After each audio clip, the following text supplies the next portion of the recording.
Let's begin in Osun State, where the state's government has imposed a 24-hour curfew on Ifon, Ilobo, and Erioshun communities as communal clashes have escalated. Governor Ademola Adeleke has taken the measure after an initial 12-hour curfew failed to curb the violence, which has displaced many residents. Some displaced persons, including northerners, were seen leaving the area in buses. A statement by the governor's spokesperson, Olawale Rashid, confirmed the deployment of a joint security task force and ongoing peace efforts between the warring communities. Governor Adeleke has assured residents of his commitment to security and has briefed the presidency on developments. The government has also warned against fake videos circulating online, dismissing them as attempts to spread false narratives about insecurity in Osun State. Let's now head to Rivers State, where the sole administrator of Rivers, retired Vice Admiral Ibok Eteibas, has begun consultations with key stakeholders to ease tensions in the state. On Friday, he held separate meetings with traditional rulers and local government administrators at the Government House in Port Harcourt. News Central's Biola Festus has more in this report.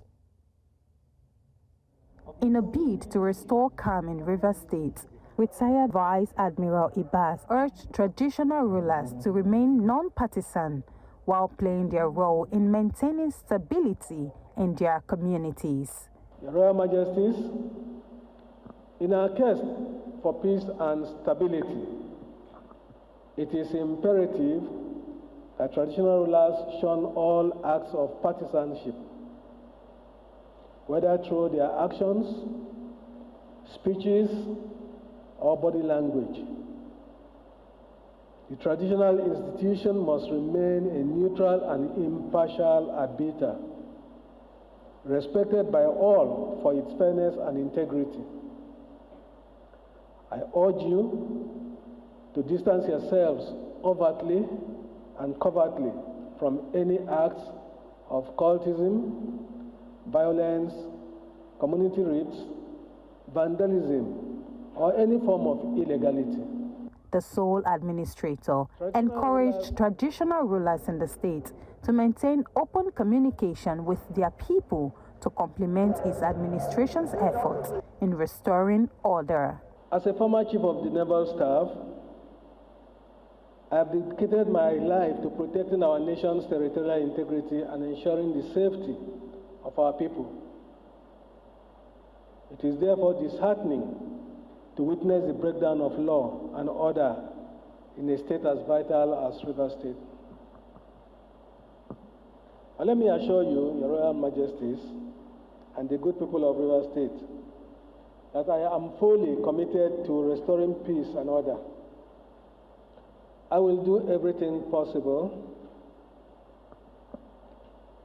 within my power and reach to give Rivers people the sense of pride, honor, and security that they are all known for. In response, the chairman of the Rivers State Traditional Rulers Council, Chike Wolu Wobo, assured the sole administrator of the council's support, describing the sole administratorship as the best path forward for Rivers people. Whoever peace will come to Rivers State through him, to God be the glory. We are not in doubt of what you can do. Before you were chosen to be here in this time of crisis in Rivers State, we know you are able, and God will help you to see through our problems. At a separate meeting with heads of local government administrations, Ibas directed that the process for paying outstanding council workers' salaries be initiated immediately. He also reaffirmed his commitment to ensuring the security and well-being of Rivers residents. This meeting marks a pivotal moment in our collective journey to rebuild our state, to restore peace and create a future defined by progress, dignity, transparency, and accountability. I sincerely feel the pain of these workers, many of whom have endured months of financial strain.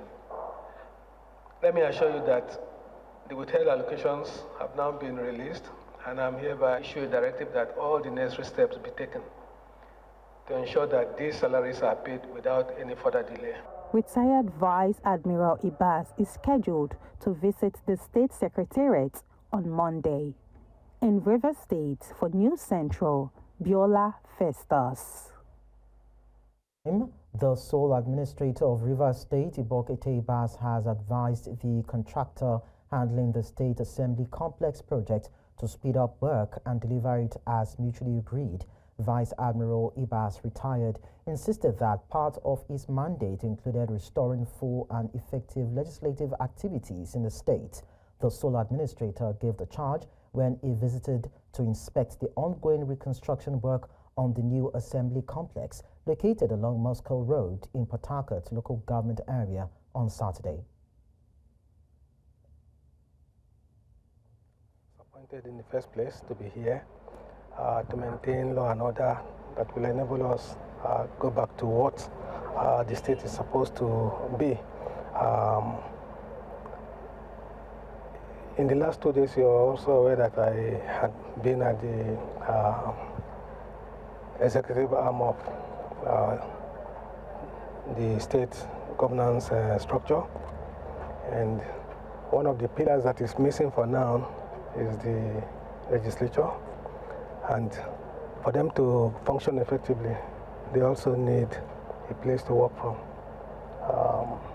Perhaps I'm here to be sure that work is going on as expected, so that by the end of the 6 months, this place will be ready for those who need to use it. I think basically that's what it is. We'd like to know whether you will be pushing the contractor to ensure that it's clear within this. They have a schedule and they have timelines that I believe they will adhere to. Okay. I think the state has done its own bit by providing the necessary funds. I was briefed, and so the onus is on them to make sure that they keep to the terms. Okay. Meanwhile, the Rivers State Police Command has urged joint security forces to uphold human rights while maintaining order in the state. Commissioner of Police Oludbenga Depoju, who made this known, also reassured residents of their safety, emphasizing that the state remains peaceful. Addressing joint security personnel, including officers from the police, Nigeria Security and Civil Defense Corps, and the military, at the police headquarters on Moscow Road, Port Harcourt, the commissioner stressed the need for confidence-building patrols amid the ongoing political crisis. He also warned troublemakers to stay away, affirming that the police are fully prepared to tackle any insecurity breach. Patrol is to ensure that good people of River State are safe, and I want to reassure them that there's peace in River State, and we've sent them out to go on show of force to let them know that we are ready, and continue to assure them that the town will be peaceful, and for anyone who wants to foment any trouble, we'll ensure that we keep him where he belongs. I've just charged them to be courteous, the member of the public, do their job diligently, and ensure they patrol all nooks and crannies of River State. We've been lecturing them. Their commanders have equally told them to ensure they respect human rights and ensure that people's rights are not being infringed on while they are performing their duty. This patrol will last for as long as we feel we should, and as long as we are assured that the members of the public in River State are at rest and they know that yes, they're actually safe, and also to the dictates of the sole administrator on how events. Staying with Rivers' political situation, former President Goodluck Jonathan has stated that the suspension of elected officials in Rivers State has tarnished Nigeria's image and could deter investments. Speaking at the Aske Satumari Foundation Colloquium in Abuja, Jonathan criticized key actors in the executive and legislative arms for actions that portray the country negatively. He emphasized that government's decisions impact national perception and economic prospects. His remarks followed controversy over President Bola Tinubu's declaration of a state of emergency in Rivers State and the 6-month suspension of Governor Siminalayi Fubara, Deputy Governor Ngozi Odu, and state lawmakers. Jonathan also condemned undue interference in the judiciary, stressing that such actions undermine public confidence in the legal system. He said he was compelled to speak after calls from concerned Nigerians. In a related development, the Nigeria Governors Forum has stated that it will not take a position on President Bola Tinubu's declaration of a state of emergency in Rivers State, reaffirming its commitments to fostering unified policies and driving socio-economic development. In a statement, NGF Director General Abdulateef Shitu stressed that engaging in divisive partisan issues would undermine the forum's long-standing unity. The NGF called for public understanding and expressed confidence that appropriate crisis management measures would resolve the situation.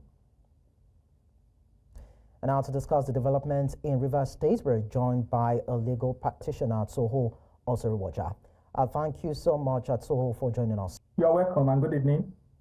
Now, is the declaration and ratification of the state of emergency constitutional? Well, I don't definitely analysts and lawyers, they've made their point on that is unconstitutional, and from all indications, I've patiently and carefully read the statement of the president and also look at the section he relied on, and I believe is worrisome for the president or the draft of the people who draft his statement to have relied on that particular provision of the law, because from all indications, intent and purpose, if you look at that section 305 subsection 3 paragraph G, put a specific demand on why the president should take such an action, and such step the president ought to take cognizance of section 305 subsection 4.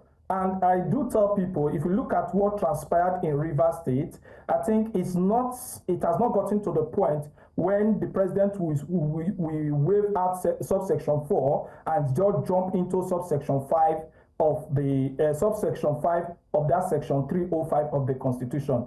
It's worrisome, but why it's not a surprise to some of us is that this was taken in a higher scale. It has been on and on in Nigeria, and people who believe in the spirit of the law or the Constitution just ignored it. In states, it has been happening. Even in the said River State, it happened. Currently in Osun State, it happened, and you can see that in Edo State, it's still there. But just what we are deliberating on, what makes it a news now, it has gotten to the governor, where the National Assembly is now acting like the State House of Assembly in the turn of a governor suspending or removing a local government chairman from office. But then, so the state of emergency was approved by the National Assembly via a voice vote. Doesn't that count? Well, that is another concern. But just like if you look at the analysis I said earlier, you could see that this is happening in a larger scale. Nigeria can be defined, or if you look at it, law is dynamic, and you will see from the perspective I want to look at, I'll look at it from the sociological school of thought when it comes to law. Law as an institution does not exist in a vacuum. It also goes in line with the dynamic of the society. So if you see what happened in the State House of Assembly, there are several things you need to ask yourself. Where is party ideology? Where is party affiliation? Because if you look at it, we have the APC, the current party of the president, does not have the majority, has simple majority in the State House in the National Assembly. But you could see that there was never a dissenting voice. There's never a dissenting voice either from the senators from the PDP, neither the Labour Party who proclaim to be a new face in Nigerian politics, or will you say that is he at the House of Reps? Then there are so many things that need to be questioned, and I believe that situations like that ought to go by a head count or a secret ballot, so that every members of the House of Reps can, or Senate can be counted holistically to express their view in one way or the other. But you could see one of the house, I think the House of Reps, it was so dramatic and is a bit entertaining that someone even had to go into the mic, put his mic on to overshadow or to make it so loud that it overshadow any other dissenting voice. I think what we should be thinking of is what should be a proper way or school of thought. Is it an unwritten constitution that we should practice, or a written constitution which we appear to be practicing? So a school of thought, should I say another school of thought, believes that the president saved Governor Siminalayi Fubara from impeachment through the declaration. Do you also think that is? No, that school of thought is,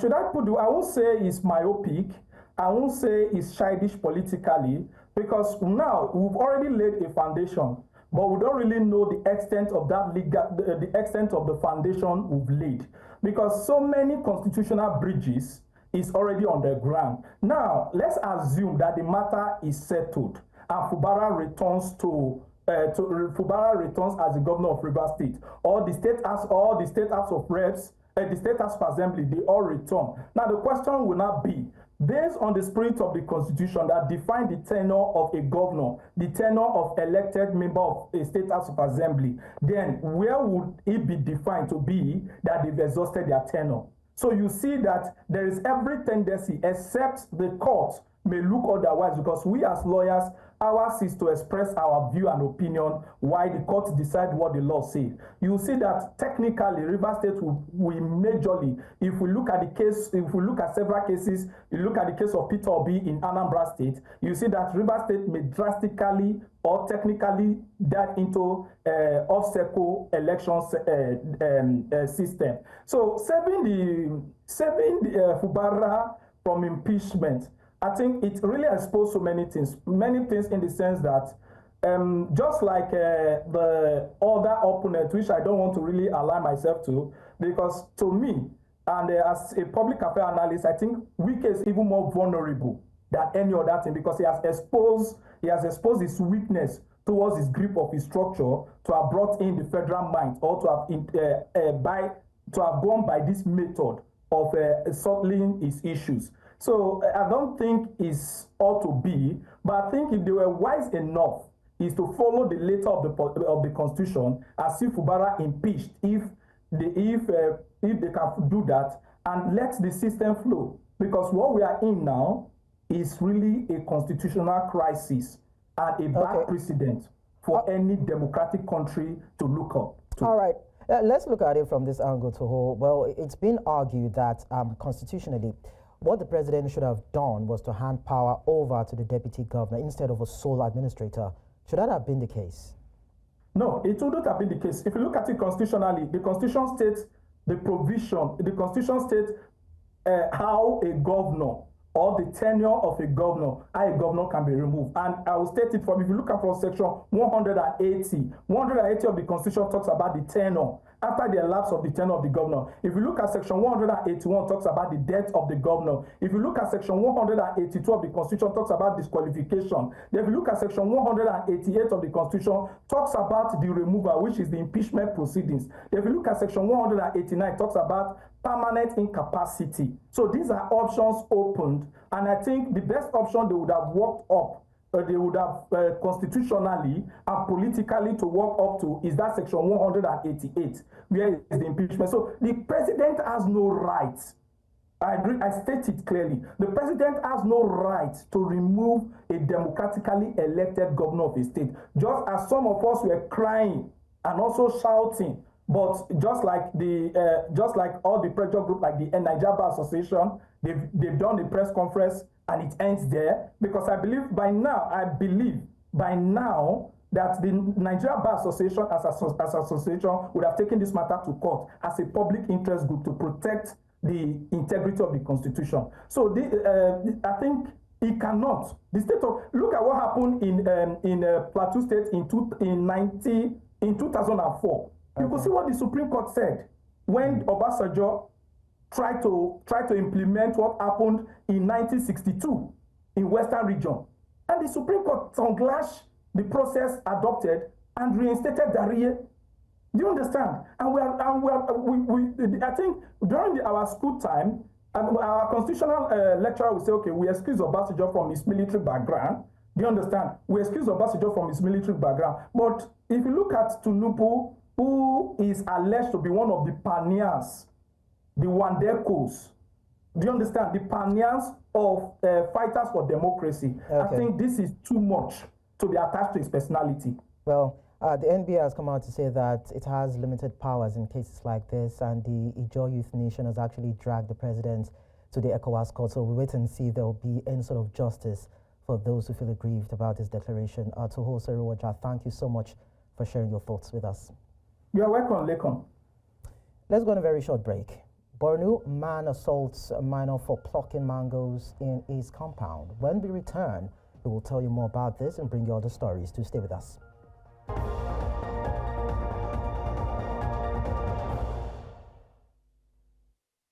Many thanks for staying with us. A former member of the House of Representatives from Kogi State and People's Democratic Party stalwart Abdurrahman Badamasi has dismissed the alleged collection of signatures for the recall of Senator Natasha Akpoti-Uduaghan, calling it a fabrication by political mischief makers. Speaking in an exclusive interview with New Central Special Correspondent for Investigative Journalism, Marshall Onoye, Badamasi claimed that those pushing for the senator's recall are not genuine constituents of Kogi Central, but hired mercenaries. Not an organic call or recall. Why? Because it is not the wish of the people. Despite the fact that they deceived the people for an empowerment program, which people later discovered, they have to back it up with maximum security force to be able to even get something. If you look at most of the videos going around, you see them inside the various houses writing and signing the so-called recall. We saw it as an opposition party of PDP. We saw it as a charade. We saw it as something that will not go anywhere. It cannot stand the test of time. The first step is to collect signature attached to a petition to INEC, and INEC will now embark on verification of those petitions, signatures, if they are genuine.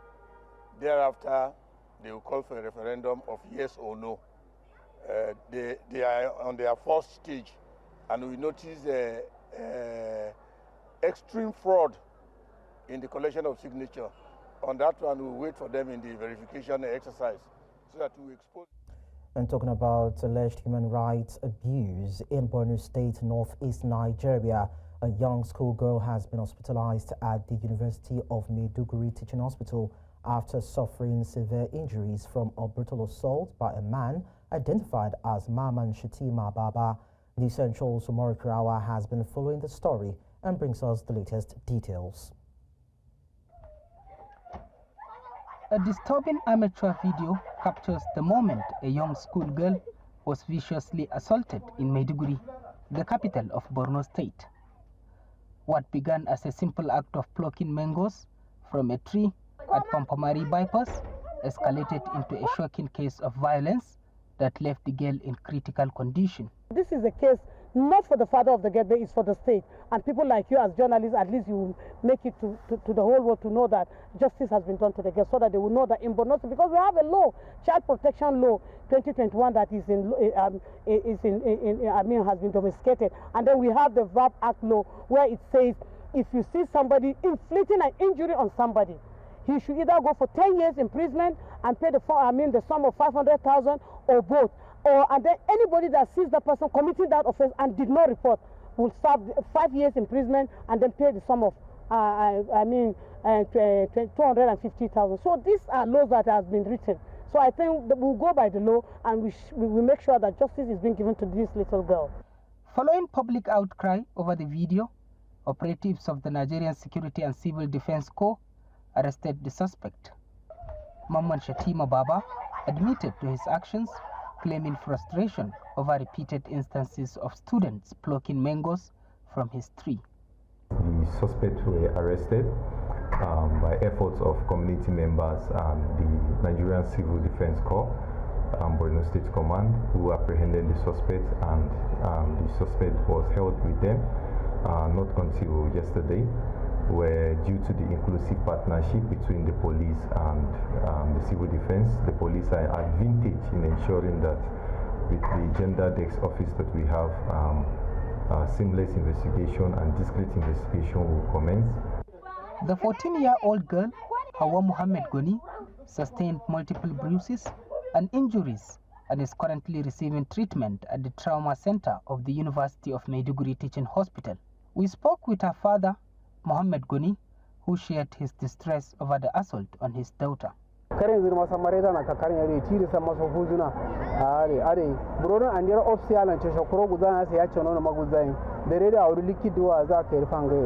Alhamdulillah, tomorrow and your kuruso sanna ala baras guse ga nangalo so ndana alhamdulillah bana dina mayan biya ala ndia bana zina kama ndia bana zina bana zina alhamdulillah gorenyana excellency ero gorenyana am kura samma so isana commissioner so samma so bika bunyo se samma so isana kam isi mabao. She did the normal a growing child should do. I don't see it to be anything negative. When I met the man yesterday, I said because of Mengo, I asked the wife, you are a mother. How will you feel if such kind of punishment will be given to your child? She said she would not like it. Then why did you allow your husband? And you were the one pushing the girl and then giving him another stick after he exhausted the first one, then you gave him another one. I mean, it's really very bad. As her work continues to recover, concerned citizens are calling for swift justice to ensure such acts of violence do not go unpunished. Experts are also urging the public to refrain from taking the law into their own hands and to report such incidents to the appropriate authorities for proper action. In Maiduguri for News Central, Omar Kirawa. Away from that, stakeholders in Nigeria are calling on both the government and the private sector to reserve 30% of procurement opportunities for women-owned and women-led businesses. The appeal was made during a roundtable involving the private sector and international non-governmental organizations on advancing gender-responsive procurement held in Nigeria's federal capital, Abuja. Our correspondent, Joshua Imarayi, has the details. According to the 2019 World Bank Gender Data Portal, women own 30% of small and medium-sized businesses worldwide. Despite this, women-led businesses secure just 1% of global procurement contracts, highlighting a significant gender gap in procurement systems. To address this imbalance, stakeholders are advocating for a 30% allocation in procurement opportunities for women-owned and women-led businesses in Nigeria. We're trying to push for 30% of affording procurement for women-owned and women-led businesses in Nigeria, not just in Abuja alone. The truth is, if our voice is not heard, this policy might be very far-fetched from being achieved. Speakers at the roundtable stressed the need for inclusive procurement policies that prioritize female entrepreneurs and create fair access to economic opportunities. They emphasized that both public and private sector commitments would be crucial to ensuring effective implementation and sustainable impact. The message cannot be pushed if key stakeholders from the private sector and the public sectors are not joining forces with the women to pass this message. It is therefore crucial that both the public and the private sectors adopt inclusive procurement policies that level the playing field and unlock the vast potentials of women entrepreneurs. As conversation around gender-responsive procurement gain momentum, stakeholders believe sustained collaboration is essential to fostering an inclusive business environment where women can thrive. In Abuja for News Central, I am Joshua Imarayi. Let's now go on a very short break on the news. When we return, Sudan's military seizes several key buildings in central Khartoum. We will tell you more when we are back. To stay with us.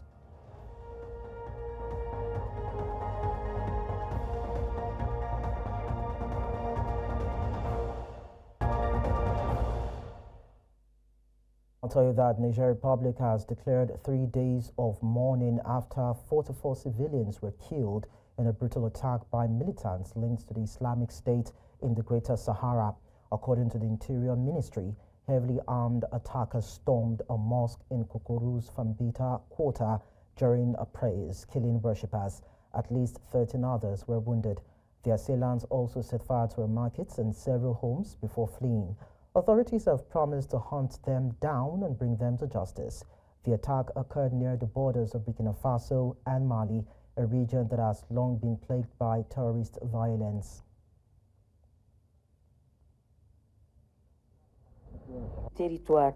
Ce vendredi 21 mars 2025, le village de Fambita, commune rurale de Kokorou, a fait l'objet d'une attaque barbare perpétrée par les terroristes de l'État islamique du Grand Sahara.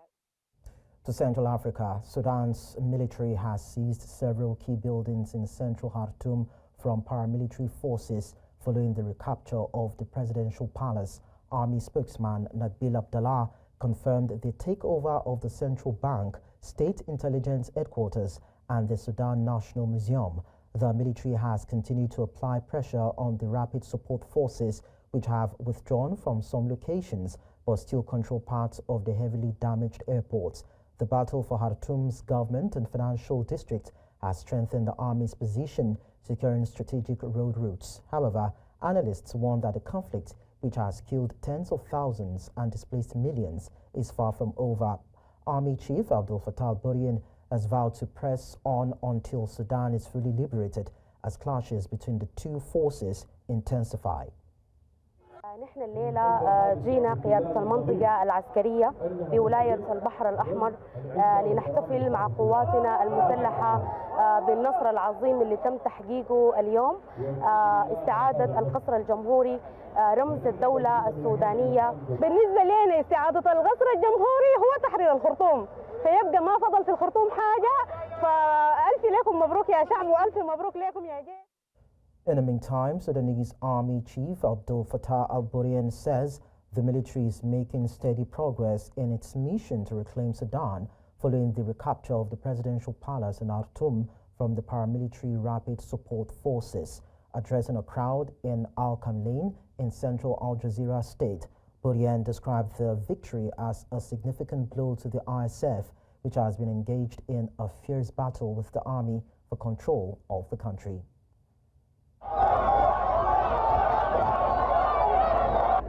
السلام عليكم ورحمة الله.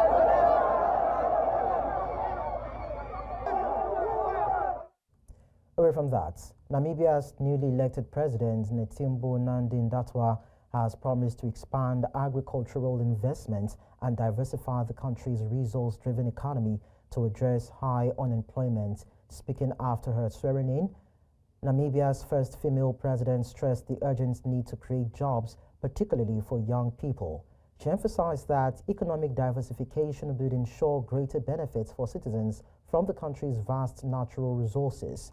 Nandi-Ndaitwah also reaffirmed her commitment to fighting corruption and upholding the highest ethical standards in governance. She said her election serves as an inspiration for women to step forward and be counted, adding that her victory was based on merit, not gender. I believe that having been elected as president of my country will encourage women from all walks of life to stand up and to be counted with a clear understanding that I was not elected because I'm a woman, but on merit.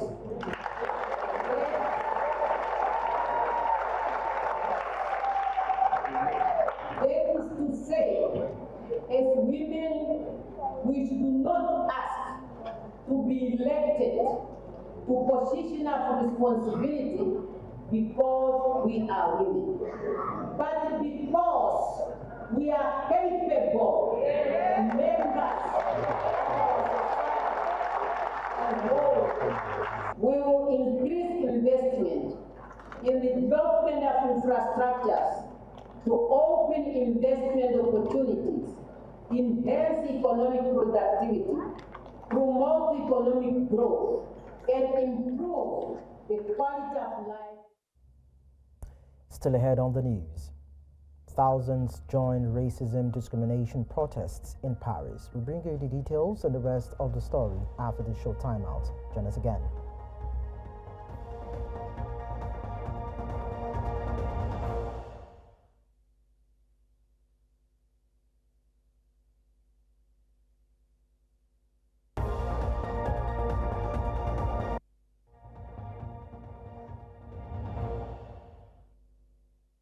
Outside of Africa, thousands have joined anti-racism protests in Paris as part of nationwide demonstrations against discrimination.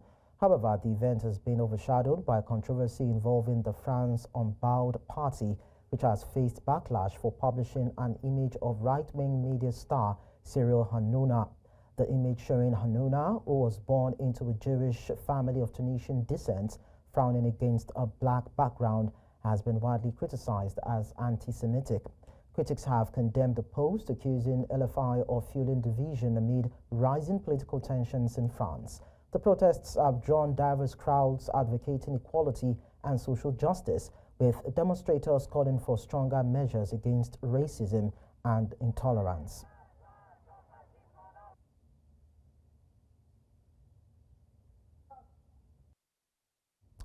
To the Middle East now, Israel has launched airstrikes in southern Lebanon following reports of rocket fire from across the border. However, Hezbollah has denied any involvement. In a statement, the Iran-backed group dismissed Israel's claims as pretexts for its continued attacks on Lebanon, insisting it had not fired any rockets into Israeli territory. The Israeli military, however, reported that 3 rockets were launched from Lebanon, prompting retaliatory strikes on suspected launch sites. Plumes of smoke were seen rising from the targeted areas. Tensions between Israel and Hezbollah have been escalating in recent months, with cross-border clashes becoming more frequent. The latest exchange has heightened fears of further hostilities in the region, and both sides remain on high alert as international efforts to de-escalate the situation continue.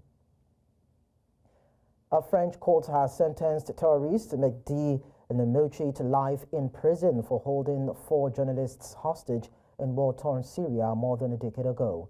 Namochi, 39 years, was convicted of detaining the French reporters for the Islamic State from June 2013 to April 2014.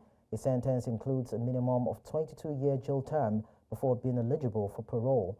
The journalists testified that they recognized his voice and mannerisms as Abu Mar, their captor who terrorized them. However, Namochi denied being their jailer, admitting only to fighting for IS in Syria. Mehdi Namochi a été défendu, il a été condamné. Je le répète, la légitimité du verdict est assurée par la tenue de ce procès qui a respecté l'architecture d'une procédure judiciaire. Et donc, on va réfléchir, on a 10 jours à l'opportunité de faire appel ou non. Rendez-vous dans 10 jours pour notre décision définitive. Maître, ça fait 11 ans que votre... Il a le droit, c'est la force de notre système. La justice française lui donne le droit de faire appel, ce qui n'était pas le cas du système carcéral et répressif de l'État islamique. C'est notre force, c'est notre honneur que d'être capable, y compris face au pire des bourreaux, de leur donner le droit de se défendre.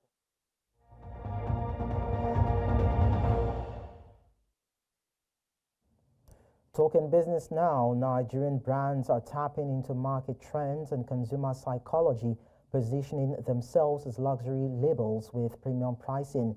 But are they delivering on quality? Do high price tags reflect superior products, or is it all smart branding? From fashion to tech, this report gathers opinions from everyday shoppers and industry experts, revealing whether Nigerians feel they are getting true value for their money or just paying for the label. Business correspondent Chamunda Beng hits the streets to uncover what Nigerians really think. Every Nigerian that isn't living under a rock, that is, has probably heard the word luxury being thrown about without a care. It's either lux by this or come down here and enjoy the best of luxuries. But at the end of the day, it's just a word, no? So today we're going to be asking Nigerians if they really feel that Nigerian brands that call themselves luxury-based brands are really giving luxury, or are they giving no please? Often when one thinks of luxury, we think expensive, quality and exclusivity. However, is that the same definition Nigerians have of the word? I think I got good experience from them. Some even, add it up with giving you kind of packages like gifts, items to back it up to show their quality, their, expensive in nature. They are quite okay, but I won't say they are luxury. But when you are seeing, once you are seeing like maybe they are doing like an advert in Nigeria, anything that they just on light on, They'll say this thing is luxury. You are in love with something and you saved money to get that particular thing. And at the end of the day, you are not even getting the value of what you have, what you got in the first place. So I think they are not doing enough for us. The reactions coming from Nigerians, though mixed, all share the same sentiments towards the definition, and the recurring word was value and quality. Spa owner Lydia Williams believes her business is a luxury brand and speaks on what it takes to truly be one. It's not something every other person out there can afford on a daily basis. It's aimed at giving a certain amount of relaxation or certain amount of service that gives a different kind of feeling and connection to the human being that can afford it. While hair brand owner Damilola Victor Dare believes that entrepreneurs must learn to strike a balance between profit and customer satisfaction. Not just about making money, because a lot of business owners now, they are all about the profit, how they are going to make money. But you have to balance it out. Business developer John Bosco Ezenwa says the incessant need for non-luxury brands to be identified as one is based on market trends and the Nigerian mentality that expensive must mean better. So because they don't offer that luxury means that you have your own special clientele, you have a portion of the market you're targeting, and that is exclusive, and also it gives prestige to the people who are using.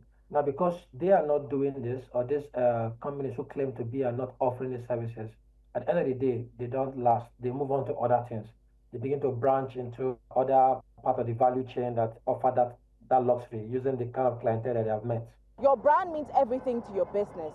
However, luxury is more than just a branding scheme. It has to be an experience that can't be gotten from any random place. So if you must brand yourself as a luxury business, make sure you're giving your customers actual luxury. Luxuriously reporting for News Central Lagos, I am Chamun Dabeng.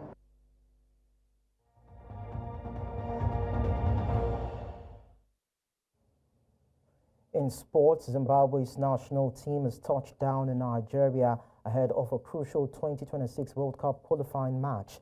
The Warriors first landed in Lagos before connecting to Uyo for Tuesday's game. This comes after Zimbabwe battled to a 2-2 draw against Benin Republic in South Africa on Thursday. The result keeps their qualification hopes alive, but they face a formidable challenge ahead. Nigeria's Super Eagles are riding high over a convincing 2-0 win over Rwanda on Friday. The victory showcased their strength as tournament favorites. The showdown between these African soccer powers will take place at the Gotolo Stadium in Uyo. Algerian football legend Jamel Menad has passed away at age 64 following a brief illness. His former club, JS Kabylie, announced his death earlier today. Menad had been hospitalized in Algiers since March 14 after receiving treatment in Brussels for 2 months.